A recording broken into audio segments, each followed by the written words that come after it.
Hello, and thank you for joining us for today's discussion. We're going to talk about green technology and how it can help us to recover from the coronavirus recession and provide quality, sustainable jobs.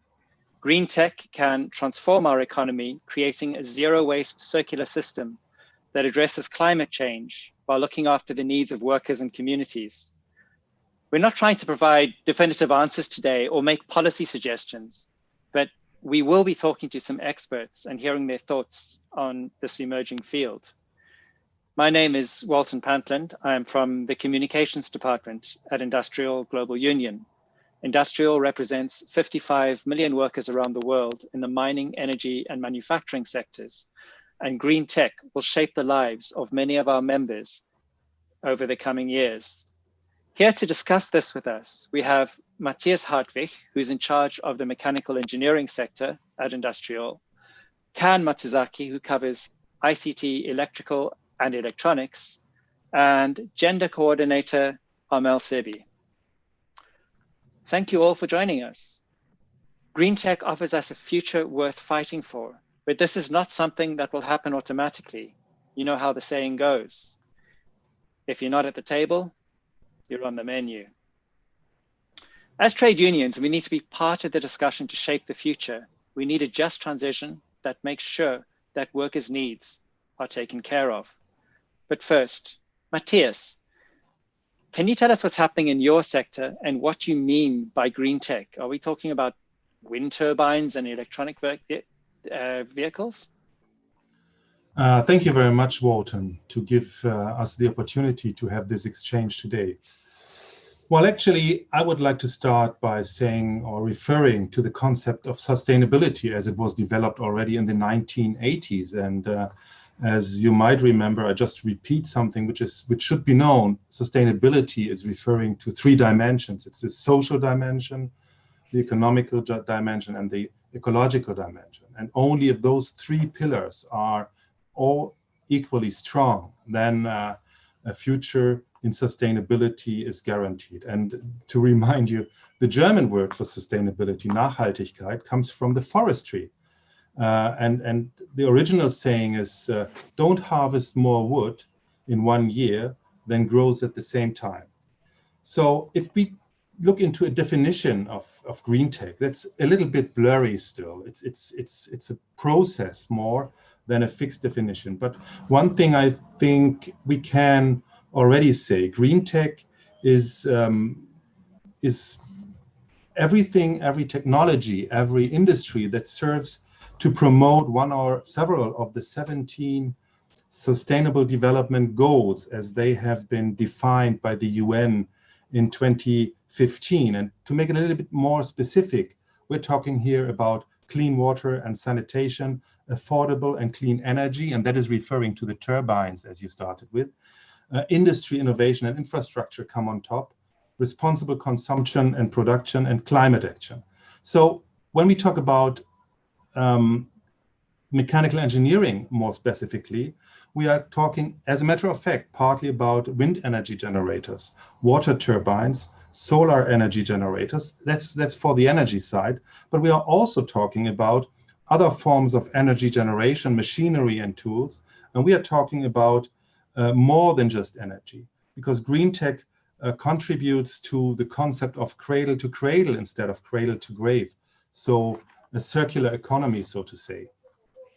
And the cornerstones are less resource consumption via recycling and reuse, more efficient use of resources via a better efficiency, less maintenance work, less friction, less lubrication necessary, or to put it all together, rather smart products like self-maintenance, auto-diagnosis of generators, of installations. And this is only covering the green side of what is needed. I mean, mechanical engineering delivers in conjunction with other sectors, as we will see, especially when Kan will jump in. But we are talking about the energy, and the access to affordable electricity is one of the core questions in the 21st century.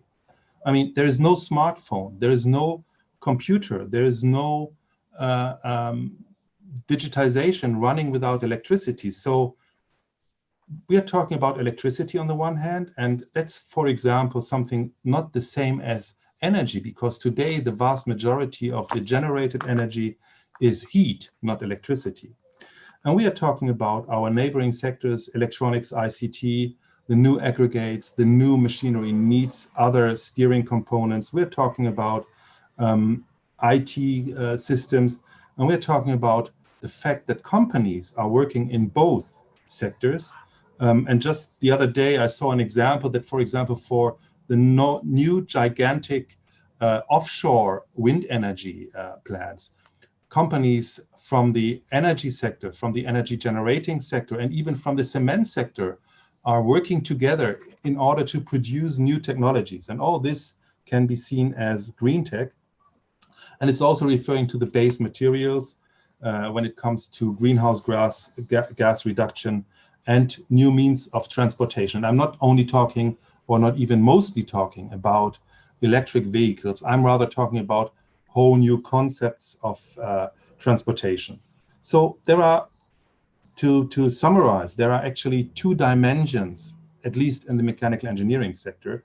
And the one is mechanical engineering delivers the technology, the green technology for all the following industries like wind turbines, etc. But also mechanical energy uses green technologies in order to design new and other production processes. The problem is, I think, that we need to take care of how is it used. And I will leave it at this point here, because we started now with this, what is green tech? And I think there is a lot to say also by Kan and Amel, but we certainly will have to discuss also the connected problems and possible solutions. Thank you, Matthias. That's very comprehensive, and you certainly opened up my understanding of what we mean by green tech. Matthias' sector makes the machines. Your sector includes companies making computer chips, microprocessors, and other electronic equipment. So what's your perspective? Yeah, thank you, Walton. So my sector, ICT, electrical electronic sector, is quite a unique sector, I would say, because ICT is not making product, but they're actually providing programs and also the solution for the green technology, which is heavily related to renewable energy sector. And electrical sector, they are making also, the power generator and wind turbines, and also solar power, panels. And also electronic sector, of course, electronic sector is actually producing the electronics equipment to support the growth of the green technology and also renewable energy. And I see this green technology is one of the future for our manufacturing sector and create sustainable job.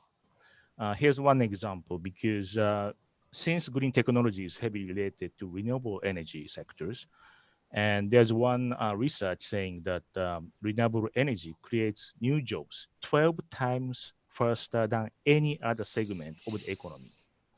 And that is 20% of annual growth, and a total of 4.5 million jobs in the United States alone. So I think this is a very good point that this research shows that this green technology will definitely have a sustainable future for our industry.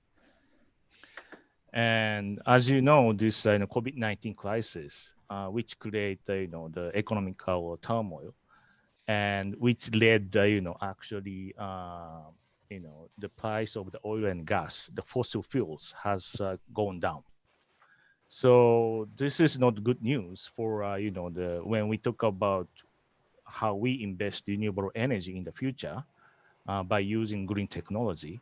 But I would say we are the trade union movement. We always want sustainable jobs for the future, and also we need to achieve, as Matthias said, sustainable development goals. And we need to create, the decent work in those sectors. So I would say one of the trade union job is that we need concrete industrial policy to motivate our policymakers, all the nations, to aggressively invest in green technology and renewable energy. And that's where we see the future organizing opportunity. So I stop for this now, but I would say this green technology has a quite good, the possibility for the future.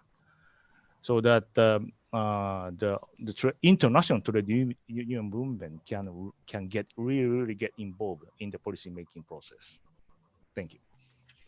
Thank you, Ken. It's clear that green tech also incorporates Industry 4.0 and the shift from blue collar to white collar work. And clearly in the future, we're not going to need as many strong men to pound steel and carry heavy weights because we'll have machines that do that. So I wonder what that means for the gender makeup of our workplaces. Is this an opportunity for more women to get highly skilled, well-paid jobs? Mel, you're our gender coordinator. What do you think?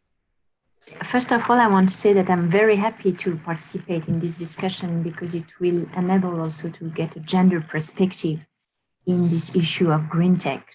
And I think it's a good opportunity. So, well, women benefiting automatically from new technologies in terms of getting highly skilled and well-paid jobs, it's not automatic, actually.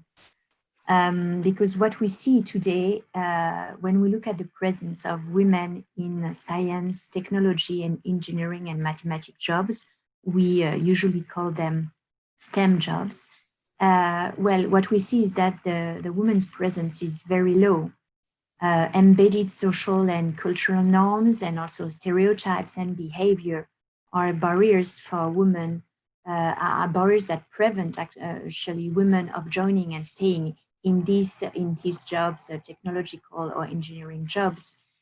And so we should really be aware that women working in STEM jobs, for them, the workplace is very different than for men. And it is why the proportion of women is among high-skilled jobs in technology or in engineering is quite low. And it is particularly true for engineering and computer science and ICT. So what we see is like women would drop out from this science, technology, or engineering, mathematics discipline in a very disproportionate numbers during their higher education or in the transition to the world of work or even in the career. And it's why it is important for trade unions to really address this. Women would face in engineering or in ICT or computer science, glass ceiling, glass walls. So they are often choose and they also often chosen to occupy more generalist and less technical or lower management position. So it creates a gender pay gap in these sectors. Women will earn less than their colleagues.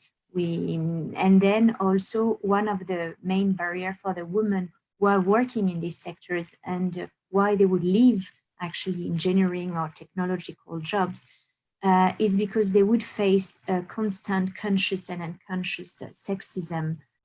What we see is like STEM jobs are very male dominated, so they feel isolated. They are in an atmosphere of, I mean, there is some kind of macho culture in these jobs, and so they would face conscious and unconscious sexism on a daily basis, like jokes, behavior, or comments that would undermine actually women's work or question their capacity, their competency, and would isolate them and preventing them to evolve in these technological and in their careers. So if we really want women to benefit from these green and new technology, trade unions have an important role to play. They should ensure that women would enjoy equality of opportunity and chances, and also equality of treatment in these sectors. And otherwise, the gender gaps that I've been mentioning now will just worsen, and the women will be the big losers of these changes that we are now seeing, and they will not have access to decent work. So we had a women's conference last November. Industrial organized a World Women Conference, and the women in this conference addressed actually this issue of women in these technological or engineering jobs. And what they insisted, they really make a call for trade unions to organize, protect, and defend women's rights in these sectors. This should be a priority for these unions, and they should really try to, one specific aspect, which is very fundamental, is the long life learning programs. So you were mentioning Industry 4.0, and actually Industry 4.0 has a very different impact on women and men, and with women having less access to training than men because they would have less time because they've got this double burden. They would have to go back to home and take care of the family and of the housework. So it's one aspect on which trade unions should really insist.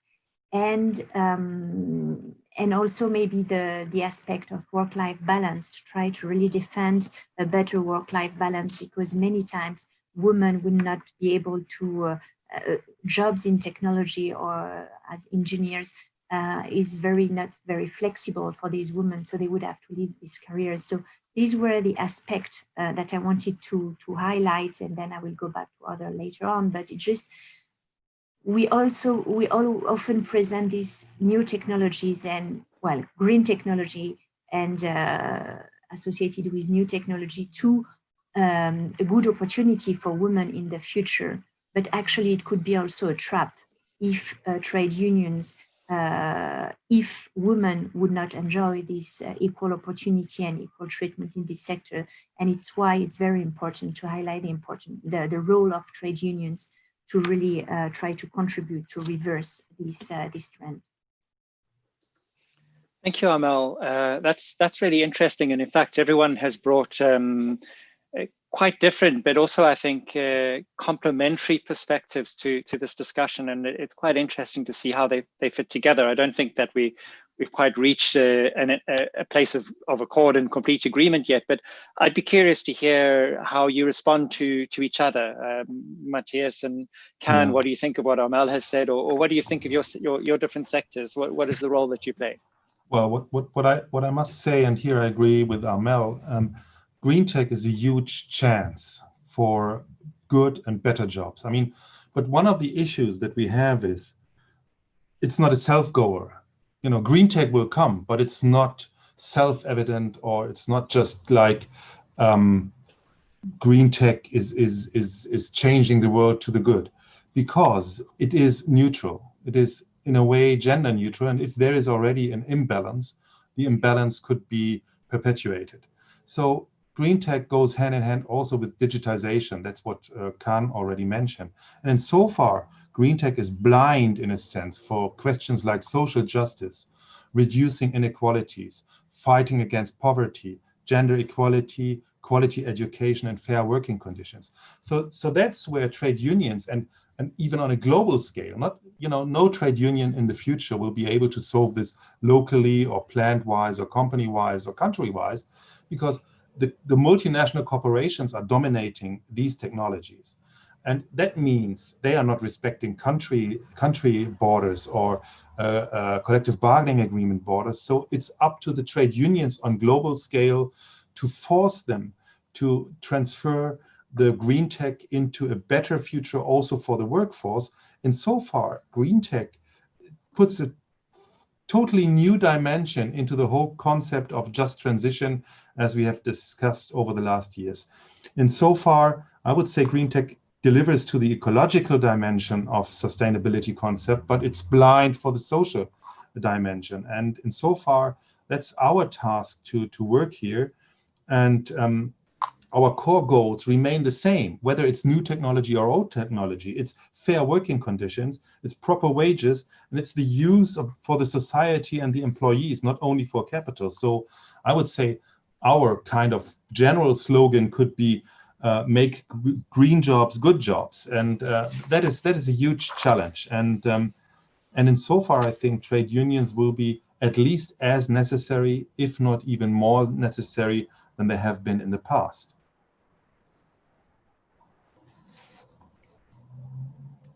Yeah, Can I? Oh no, sorry. If you no, want go ahead, Amel, please. to jump on what Matthias has said, and I think to do so, like trade unions, to really play this important role of making green jobs good jobs, I think it will require maybe for the trade union to reflect on what is needed for them to remain credible and relevant to the present and the future members. And it is on this aspect that in the Women's Conference, women insisted and said, if the unions want to really address these future challenges and be viable, I would say, to be able to survive to all these changes and really address all these the risk of not having good quality jobs in the future.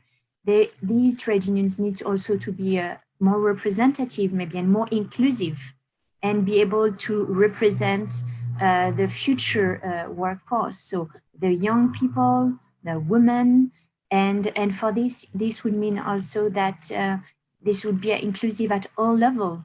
And I'm talking on the gender equality aspect. There should be more women represented in all the levels of the unions. So we are sure that when trade unions will address new technologies and the risk that can represent for the workforce, they will really take into account the needs of the women. And so the women who can identify themselves to these trade unions.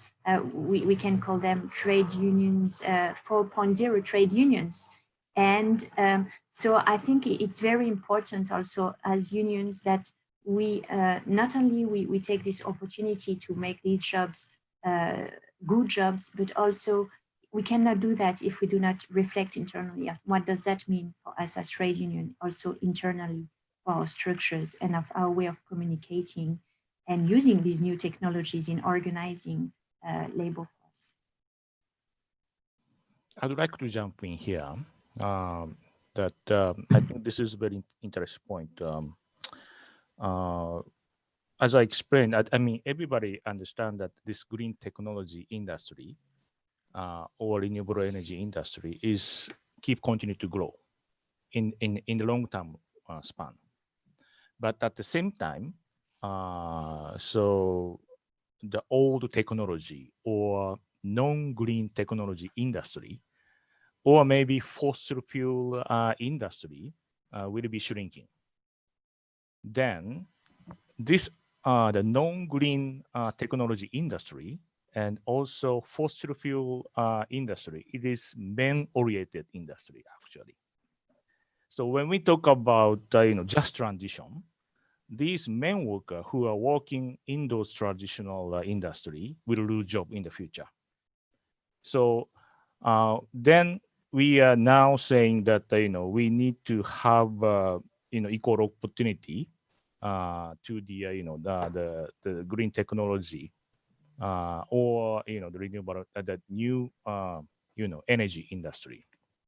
So as a trade union, our job is how to achieve just transition for our members who will lose job. We will negotiate with the management. We will negotiate with the government to set up, reskill those workers, especially those men workers who actually will lose a job from this traditional industry. Then we need to give a priority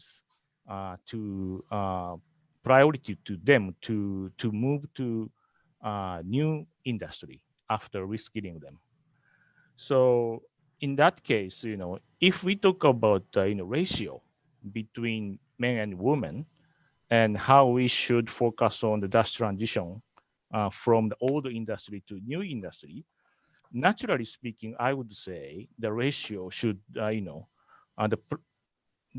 ratio itself, the men workers would be bigger portion.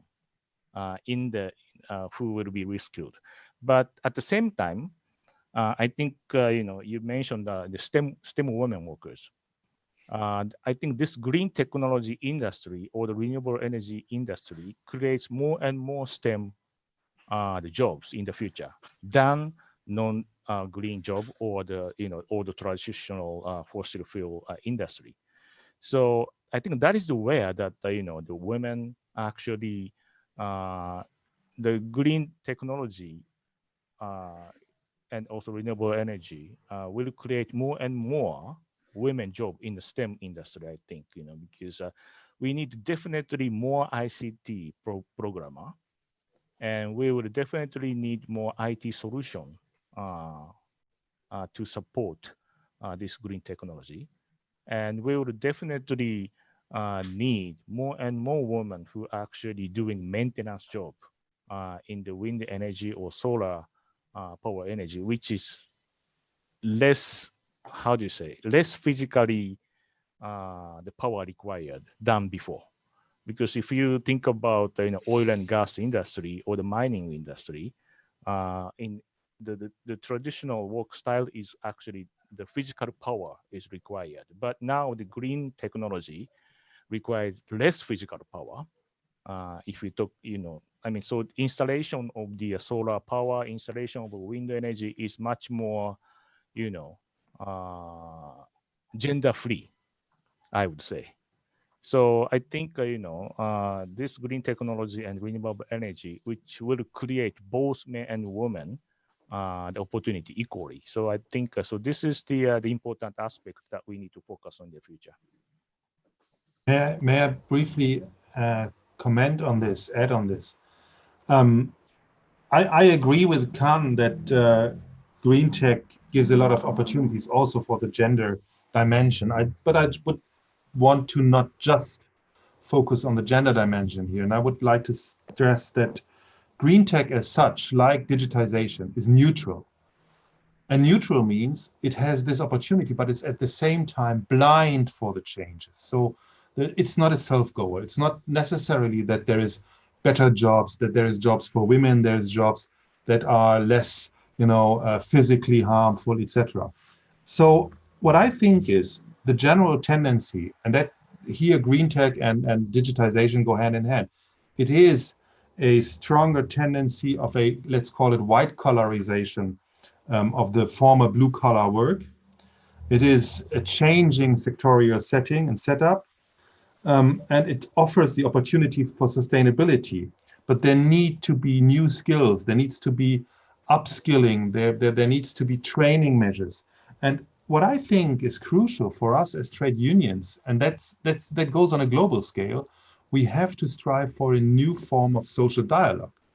Because now we are at a time where digitization, green tech are enabling us to produce and deliver the services that we need to survive with much less, let's call them human working hours on global scale. And the question is, how do we redistribute? How do we reshuffle this work so that everybody has the fair chance to get a proper income, and at the same time to lead a proper life? And that is kind of the backside of this coin of green tech. It is the opportunity, but it's not a self-goal. So we as trade unions, we as human beings have the hard duty to fight for it, because global capital will not give this for free.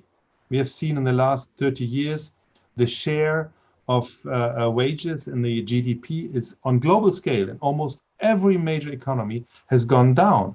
In order to change this trend, and in order to make it a success story, the green tech and the digitization, we need to change these trends, and that requires a new social dialogue on national and on global scale.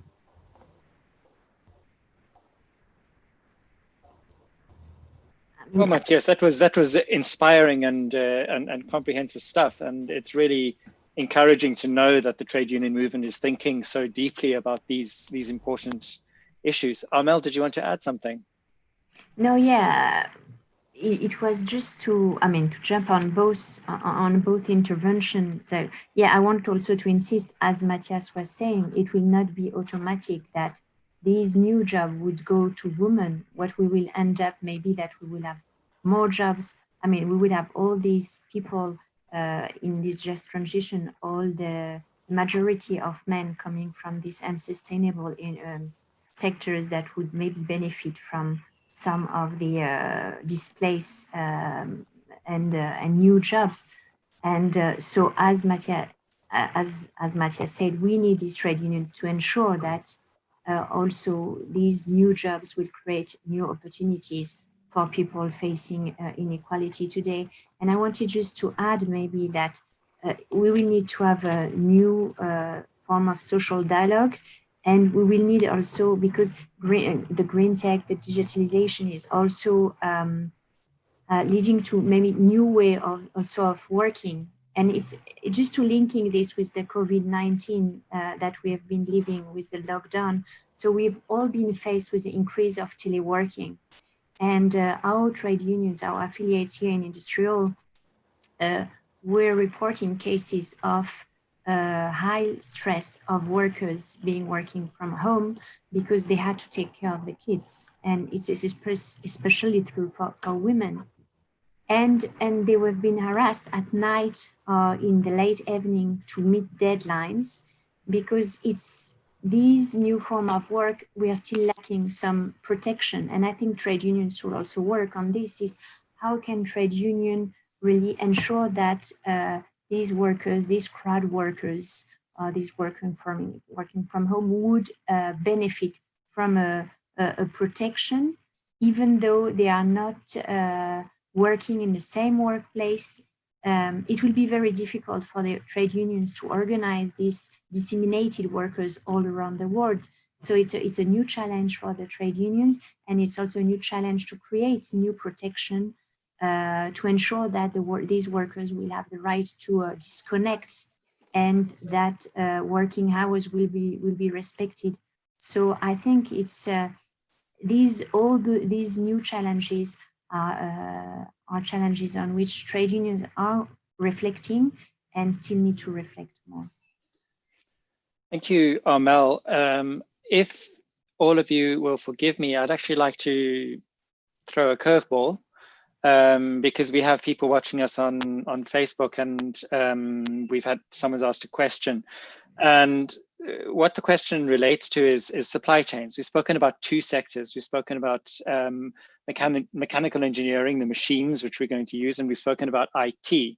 But Glenn wants to know, how does the mineral sector relate to this? Because we're talking about, for example, the increased use of cobalt, which is going to be necessary for this green tech. But are we going to find ourselves in a situation where there has to be terrible environmental degradation and maybe human rights abuses in order to provide the mineral raw materials that we need for this wonderful green revolution that we're expecting? Or is there some kind of how do the sectors relate? What do we do about the mineral sector and ensure that we have a really cross-cutting look at how green tech is going to transform the whole world of work and the way that we live, in a way that leaves no one behind? I don't know who would like to volunteer to answer that challenging question. Well, maybe I start, and then those who know better can jump on it. But well, the first thing is I would not say that green tech is changing each and every sector. But referring to Glenn's direct question and to mineral sectors, maybe one of the good examples that I could show or talk about here is, just the other day we received the message that one company from the cement industry, one company from the electric generation, and one IT company, they are putting their capabilities together, and that is also minerals. I mean, when we're talking about huge offshore gigantic windmills, right? What we're talking about is they need a concrete foundation, and that is today. Here they discussed in how to make these concrete foundations and how to create them in 3-dimensional printing. And so here comes everything really together. We have 3-dimensional printing, which is Industry 4.0. We have green tech for the energy. So we will have wind energy generator, huge offshore generators. And then we have the concrete foundation. And here it will be crucial that also in the cement industry, we have different approaches. I mean, there will still be limestone as the core product of cement, yes. In other words, there will be greenhouse gas emission. The question is, can we reduce the greenhouse gas emission? Can we reuse the CO2? And there are steps in this direction. There are today still in test phases, but there are installations to reuse the CO2, to capture the CO2. But at the same time also, then it comes back to mechanical engineering. Here it's really like a circular economy, because mechanical engineering is delivering the cement kilns where we want to produce the CO2 zero or close to zero cement. So what happens is green tech delivers the technology for the cement industry, which is processing minerals from limestone to clinker. And then this is used to build the foundations of a huge wind generator, and then we need all the installations within this machinery that keep this thing going with less friction, with less lubrication, and then we need the steering processes. So ICT is also involved. Maybe that's not responding all the questions that are related to this, but I think it's a good example how these different sectors and the different processes relate with each other. Matthias, thank you. I think you stepped up admirably to the challenge of that question and used it as an opportunity to really expand the discussion and keep us thinking about how broad this issue is and how we need to include everything. It was never our intention to solve all of the world's problems in today's call. We just wanted to introduce the topic and have a bit of a discussion about some of the things that we'll need to look at if we are going to ensure that green tech gives us a better, more sustainable world without leaving anyone behind. So I think we're going to end here, more or less. But before we do, I'd like to hear just some final thoughts from each of you, and I guess focus on what do you think is the most important thing we need to do in the short and medium term to get the future that we want. So try and keep your response focused to that and keep it short. Keep it. What should we do? Who wants to go first? Yeah, Amel is raising hand. Because I've been quite disciplined in raising my hands, it's my turn. No, I think actually my conclusion will be linked with the question of Glenn, our director for minerals. I think for me there would be two aspects.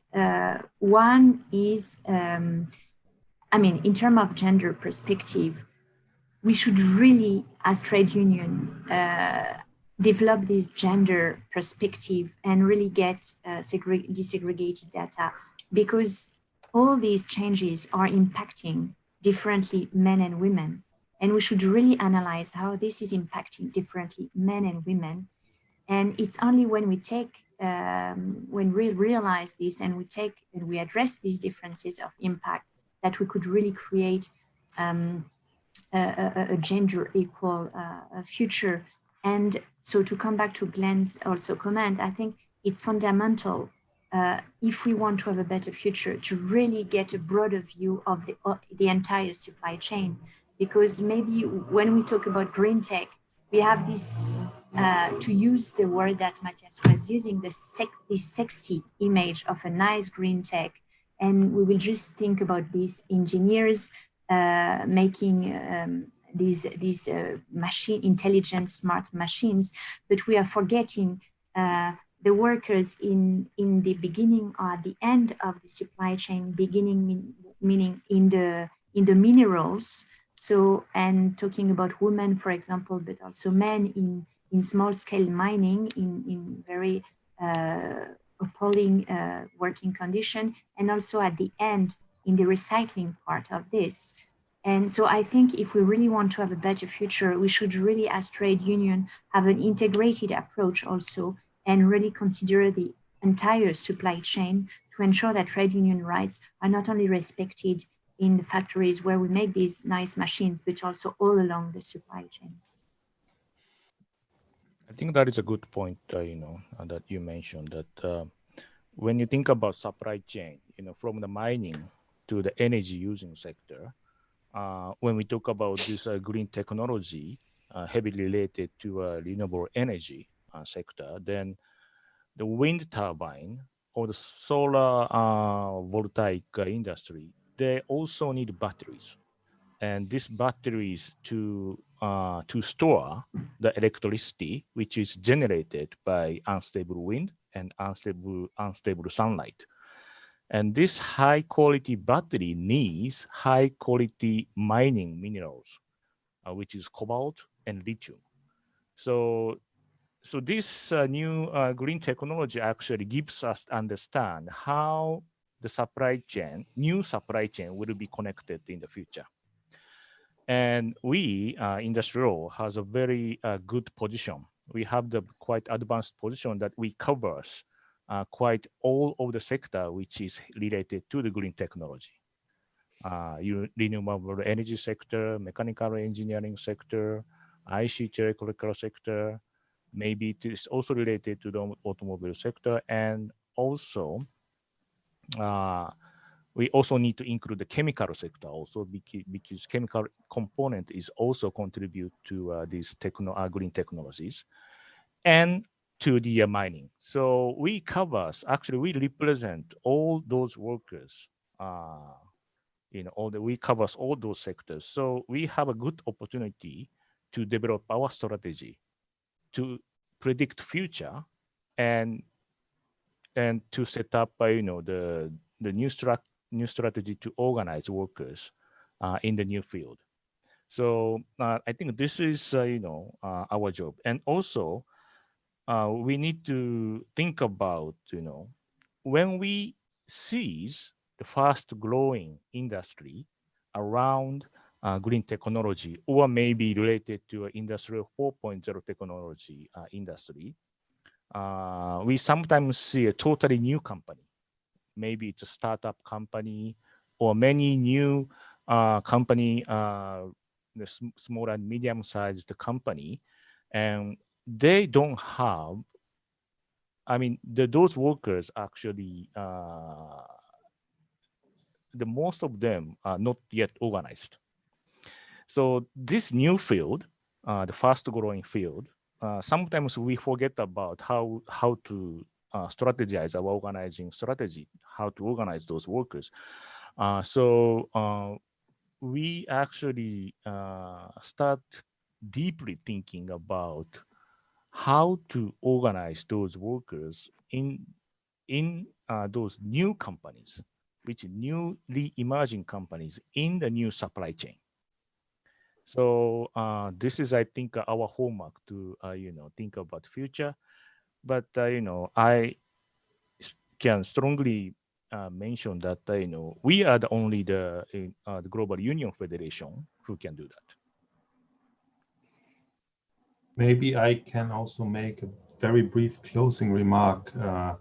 And I think Khan and Amel said the most important things, so I can keep it very brief. I see today's discussion among us here as kind of a kickoff for a more intense dialogue within the Global Union movement. And we know that we are not where we want to be yet, but at least we're on our way. And I think the cornerstone will be that we take the existing concept of a just transition and transfer it to the challenges and chances of the green technology in combination with digitization. And that means for me that we are trying to get all the involved people, men and women from every country in the world, workers, blue collar, white collar workers on board and struggle together with them for a just transition. And the slogan might be, make green jobs good jobs. Thank you, Matthias. That is inspiring stuff indeed. And thank you, Can, and thank you, Armel, for being part of this really important discussion today. That's all we have time for everyone who watched or listened to this. Thank you very much, and expect some more of this in the future. Goodbye. Thanks. Bye.